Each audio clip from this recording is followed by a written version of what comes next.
Classificação indicativa. Livre para todos os públicos.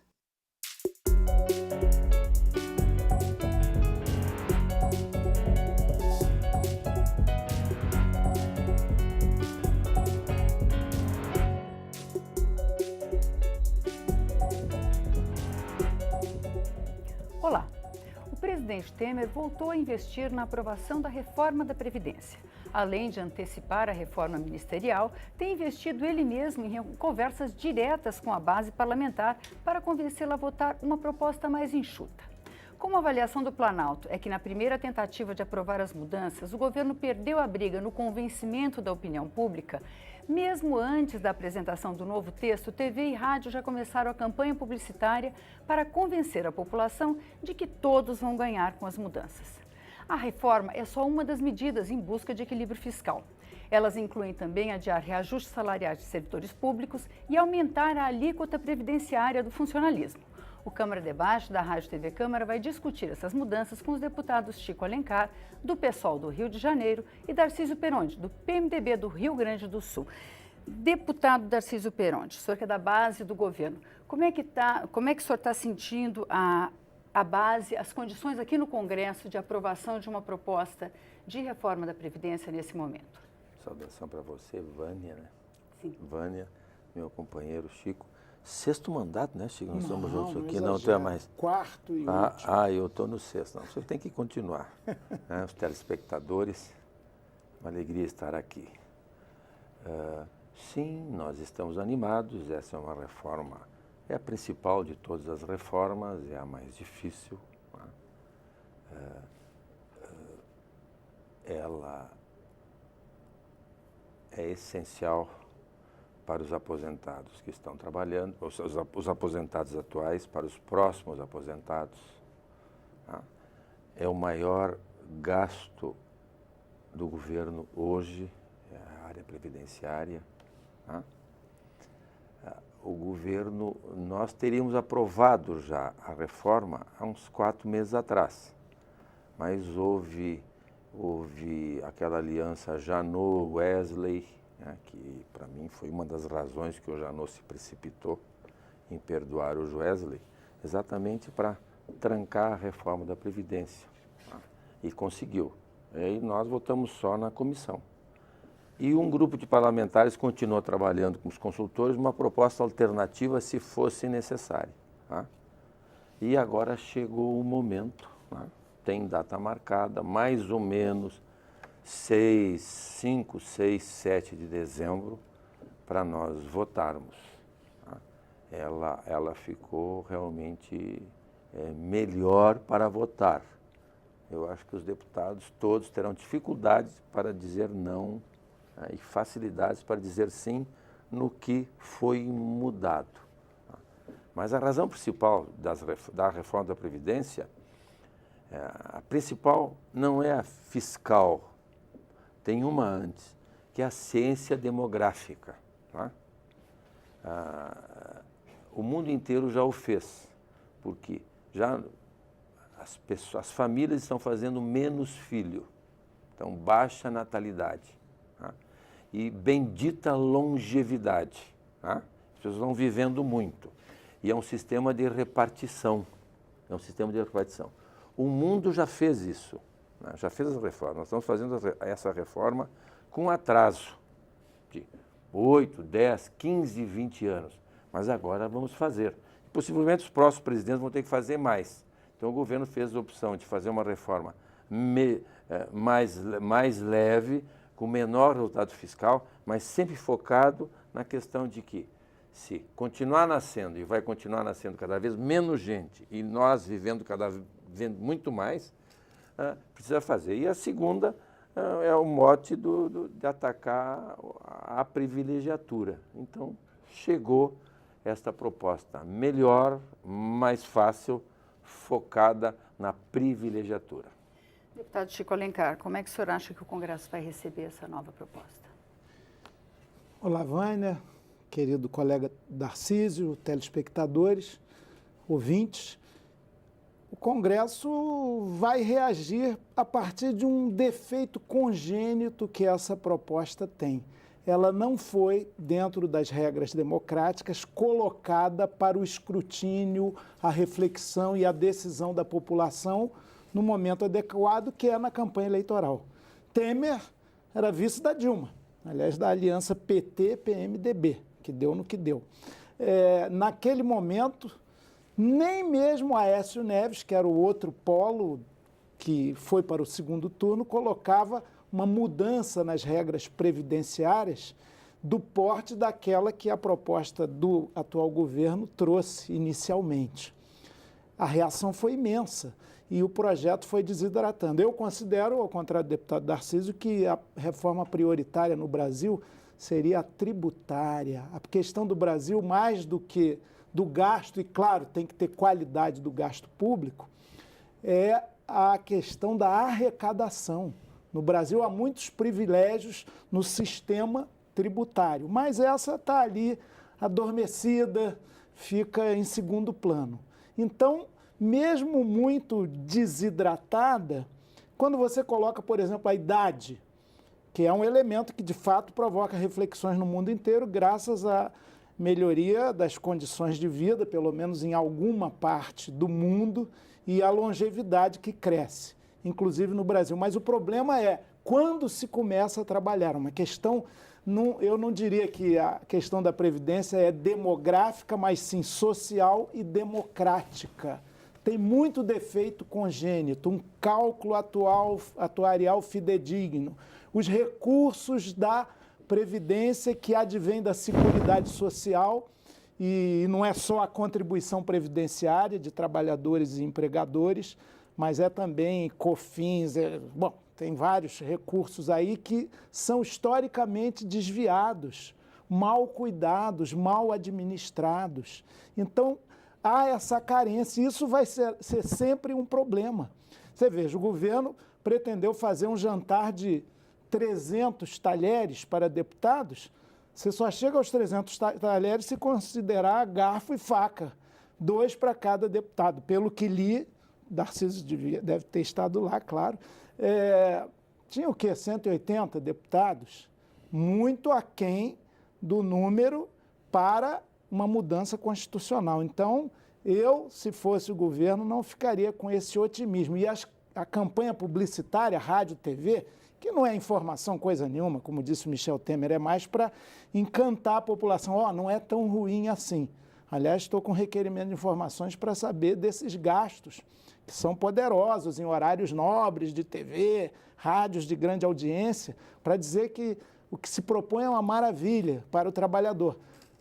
Pelo menos as maldades iniciais mais agudas, de fato, parece que subiram no telhado, sobre o trabalhador rural, sobre o benefício de prestação continuada, mas reforma para valer não se faz assim. Alheia à população, ao bom debate, à lista dos grandes devedores e à cobrança desses débitos, tudo isso ficou escamoteado. Então, quem tem um defeito congênito, em geral, não consegue superar e ganhar a saúde plena. Portanto, acho que não passa nem 5, 6 e 7 de dezembro, nem 15, ainda tem que ir para o Senado depois.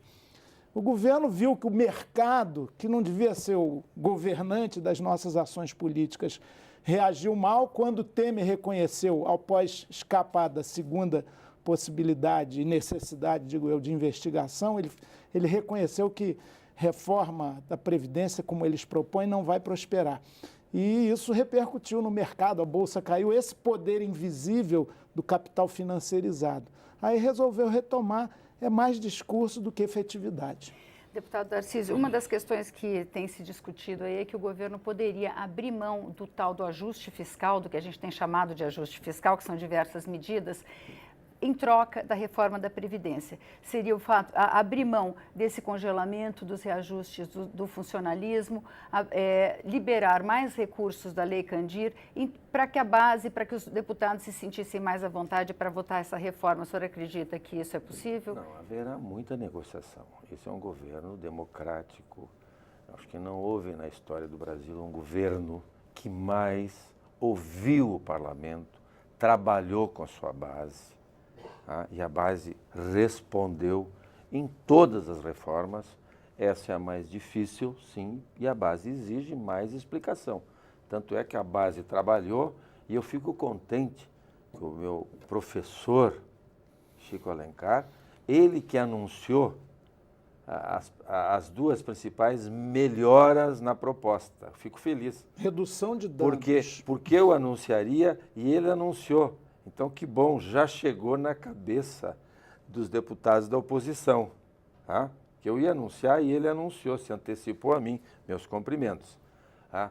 Ele anunciou, que eu líder do governo, vice-líder iria anunciar, ele anunciou, cumprimento-o, que os idosos ficaram completamente fora. O benefício de prestação continuada. Há problemas no benefício, mas o governo analisou, o ótimo é inimigo do bom, ele sabe, ele vive negociando com a gente aqui dentro, parlamentando para convergir. Tá? O governo tirou, então a Alô Idosos ficou fora todo o LOAS, vai ficar 60 e 65, tá? A idade de tempo de contribuição seria 25, voltou para 15 anos, tá? Também voltou para 15 anos, quem se aposenta por idade ou por insuficiência. Então, idosos ficou como está hoje. Tá? O que mais que ele anunciou? Tá? Os agricultores. Não haverá reforma da Previdência na área rural. Tá? Ficará como está hoje, mulher 55, homem 60, tá? E não haverá contribuição, continuará fundo rural. Tá? O governo recuou, porque essa é uma reforma com uma resposta muito prolongada, porque o buraco é grande e tinha conflitos de deputados para votar. Nós tiramos isso, que o resultado não seria imediato fiscal.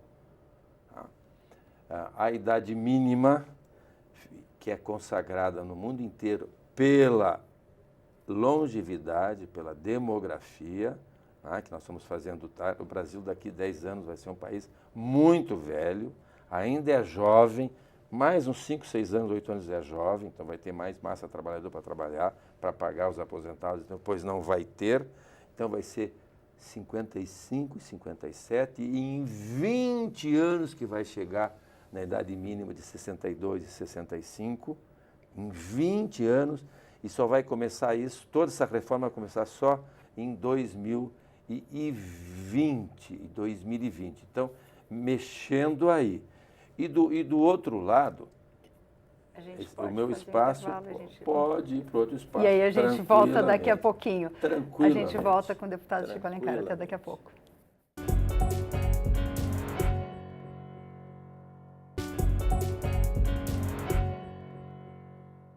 O Câmara Debate está de volta. Hoje nós estamos discutindo a reforma da Previdência com os deputados Darcísio Peronde, do PMDB do Rio Grande do Sul, e Chico Alencar, do PSOL do Rio de Janeiro.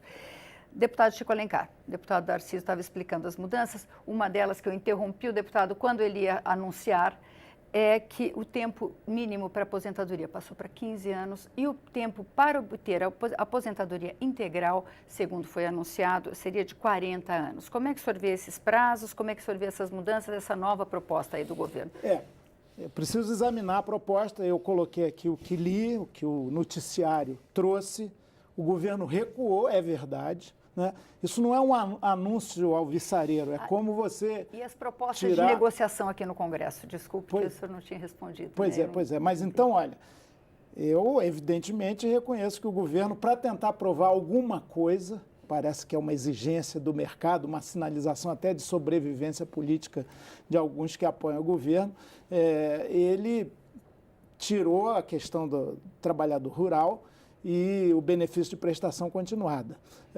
Os 15 anos de contribuição são os anos que vigoram hoje, né? Então, houve uma redução de alguns danos. Entretanto, insisto, para repensar o sistema previdenciário no Brasil, que ainda é para os mais pobres o melhor sistema de distribuição de renda e tirar, inclusive, eventuais distorções que ele possa ter, é preciso um debate com a sociedade, é preciso colocar com clareza os números, o mistério do déficit da Previdência, que há um imenso debate quanto a isso.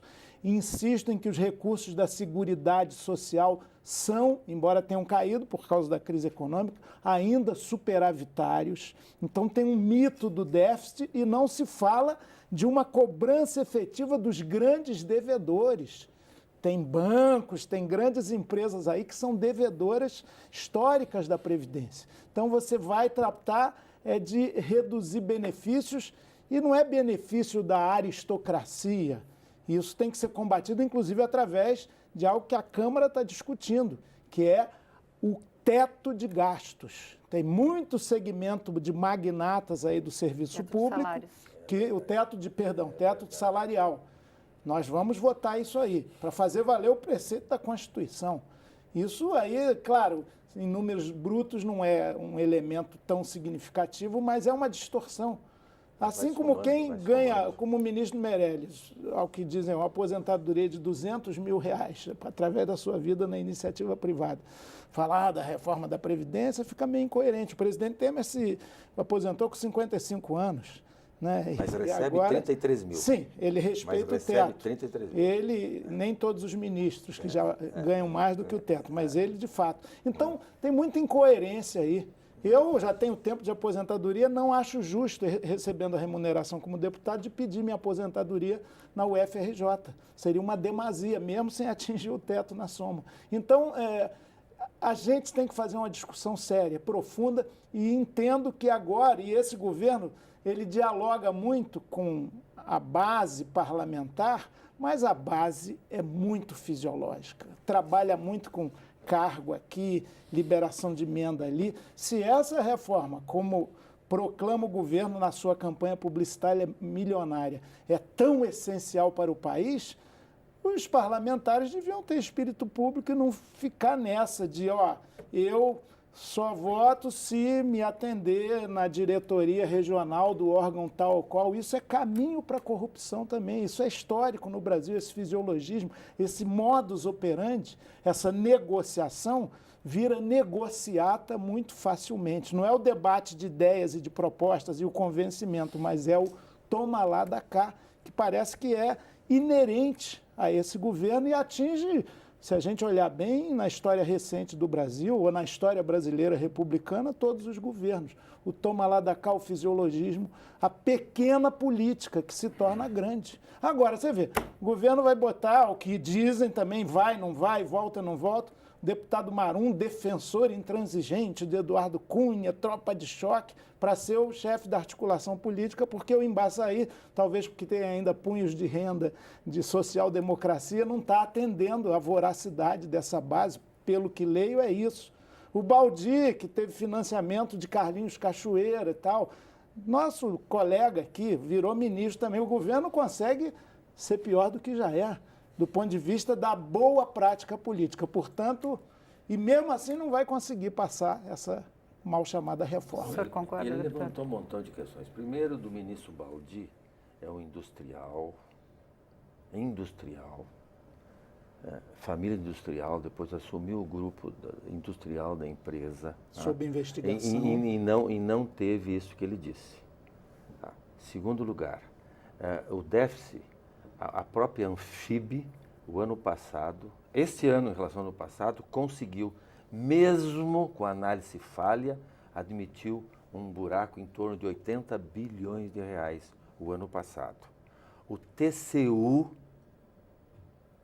confirmou o déficit nos últimos anos. As prestações de conta dos governos, inclusive petistas, que eu e ele votamos, apontavam os déficits. Eu e ele votamos. A prestação de conta que apontava os déficits. O IFO, Instituto Fiscal do Senado, que é independente, aponta, e a consultoria da Câmara aponta, e os órgãos do governo apontam o déficit. Então, essa do déficit, o papo mentiroso da Anfib, que ela teve que reconhecer timidamente.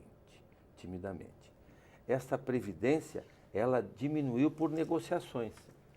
esse governo é um governo que dialoga mesmo. O governo que, em algumas épocas, a oposição que ele fez parte da base anterior, trabalhou muito com o mensalão e com o petrolão. Esse governo, para montar o seu governo, ouvindo os partidos e ouvindo os deputados, nós criamos uma lei das estatais, quando o partido ou o deputado indica um diretor de banco, o diretor de uma área, ele tem que ter no mínimo 10 anos de experiência, curso superior. Tem deputados ainda que não entenderam isso, que votaram e não sabiam o que votaram. Então melhorou muito essa questão. Houve um avanço, não é mais terra arrasada como o deputado. Ele sabe, talvez ele tenha esquecido, mas esse é um governo que agora vai pegar os altos salários. O maior programa de transferência de renda que existe no mundo é no Brasil. Todo mundo deve ter pensado neste momento que eu fiquei em silêncio, que é Bolsa Família. Não é. Estudos do IPEA, confirmados pelo Banco Mundial, de 2001 a 2015, 1 trilhão de reais e 268 bilhões saíram do Tesouro Nacional para cobrir o buraco da Previdência Pública Federal. Não estou falando da estadual, que é outro desespero. Olha o Rio de Janeiro. 1 trilhão para 2 milhões de aposentados e pensionistas, que é um outro escândalo. 1 trilhão. Este ano vai ser 100 bilhões. E, para o ouvinte comparar, o SUS gastou neste período, o governo federal gastou nesse período 1 bilhão e 200 para 200 milhões de brasileiros na saúde. O MEC gastou 900 bilhões nesse período. Na área urbana, que tem aposentadorias precoces na área urbana também, o governo jogou 500 bilhões, ele subsidiou para tapar o buraco. Esse dinheiro está fazendo falta para o doente, para o desempregado, para o motorista que quer uma gasolina mais barata, para o cientista que quer incentivo para a ciência, para o jovem, para o cidadão, para o idoso, remédio, né, que o governo teve que tirar do Tesouro e transferir para os salários nossos deputados, dos nossos consultores, dos juízes, dos promotores, dos procuradores, dos fiscais da Receita que se entrincheiram lá. Quero fazer um registro. Todos os aposentados privilegiados que o governo agora está enfrentando, se aposentaram com leis existentes. Este governo, com esta base, governo corajoso, com fé, com confiança, com foco, está terminando estes privilégios. Por isso que essa reforma agora está voltando bem para os pobres, que haverá mais dinheiro para todas estas necessidades. Por isso que eu acho que até o próprio Chico vai ter que refletir muito, que se não votar, vai estar votando com os altos salários de agora e do futuro. Acho que o Chico vai ter uma angústia na hora de votar, Chico, tu vai ter uma angústia. 30 segundos, só para a gente poder encerrar. Claro, 30 segundos para um debate que se abriu aqui, intensíssimo, começo, de 3 horas pelo menos, são muito insuficientes. Eu quero dizer o seguinte, nós temos que reformar esse país de cabo a rabo, uma reforma do Estado, uma reforma profunda, substantiva, voltado para o bem comum e para a opção preferencial pelos mais pobres desse país, que continua sendo um país absolutamente injusto. A defasagem entre os poucos muito ricos e a grande massa empobrecida, que está empobrecendo mais, é imensa. E isso significa, de novo, prioridade para a reforma tributária que está esquecida. Entendimento do que se propõe para essa Previdência é algo que, na verdade, parte de uma concepção. Vamos jogar quem puder para a Previdência privada e sobra aquele mínimo para a Previdência, o Sistema Geral de Previdência Social. Tanto que Marcelo Caetano, que é o representante da Previdência, que foi transferida e alocada, não por acaso, no Ministério da Fazenda, sob o nome de reduzir o número de ministérios, que continua enorme, ele ouviu muitas agências financeiras, bancos, e no finalzinho é que se reuniu com representantes de trabalhadores. Não é verdade. A agenda dele não é verdade. A agenda dele comprova não, isso. Senhor, nós falamos estou sendo verdadeiro e mostrei para ele numa audiência e ele não negou.